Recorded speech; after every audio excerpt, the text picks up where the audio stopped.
Un titre nouveau, L'économie polynésienne, publication ambitieuse d'une jeune journaliste qui a voulu se positionner dans ce secteur après une longue expérience dans un quotidien.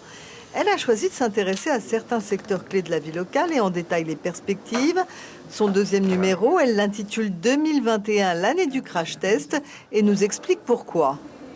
C'est une année qui va être transitoire, en tout cas qui va permettre de tester l'économie du pays, savoir si on a les outils pour faire face à un tel choc en fait, qui a eu lieu en 2020.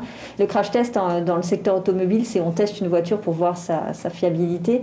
2021 va avoir un petit peu ce rôle, c'est savoir si l'année qui s'est écoulée, tous les outils qui ont été mis en place par le pays, par l'État, par les entreprises, va porter ses fruits en fait et permettre de sauver l'économie de la Polynésie. L'avenir, le Dixit l'évoque aussi, mais pour son 29e numéro, le magazine de référence de l'économie locale consacre des interviews à des personnalités de poids qui parlent à cœur ouvert et sans filtre. Le Dixit aligne des chiffres, certes, mais aussi des ressentis personnels. Le Dixit 2021, c'est le Dixit qui va nous donner le cafard quand on va le lire?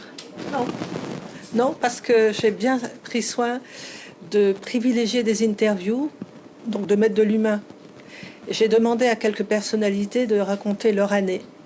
Et du coup, ça ne donne pas le cafard parce qu'ils ont des projets, ils parlent de ce qu'ils ont traversé. Il y a beaucoup d'émotions, mais aussi beaucoup de bonne énergie.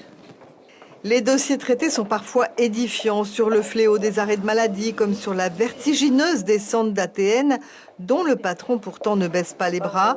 Et leur Polynésie, ils veulent tous lui faire passer cette crise pour repartir de plus belle.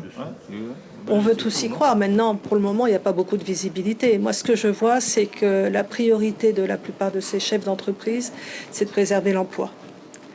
Donc d'utiliser au mieux les aides, d'utiliser au mieux les prêts aussi, parce qu'on a d'abord utilisé des aides, maintenant on en est aux prêts, c'est-à-dire de l'argent qu'on va devoir ressortir à un moment donné, et avec une priorité sur l'emploi. Depuis 3 décennies, Dominique Morvan a su tisser des liens qui font du Dixit cet ouvrage qu'il faut avoir dans son bureau. L'économie polynésienne vient de naître, 2 titres et forcément quelques similitudes. Les lecteurs ont le choix.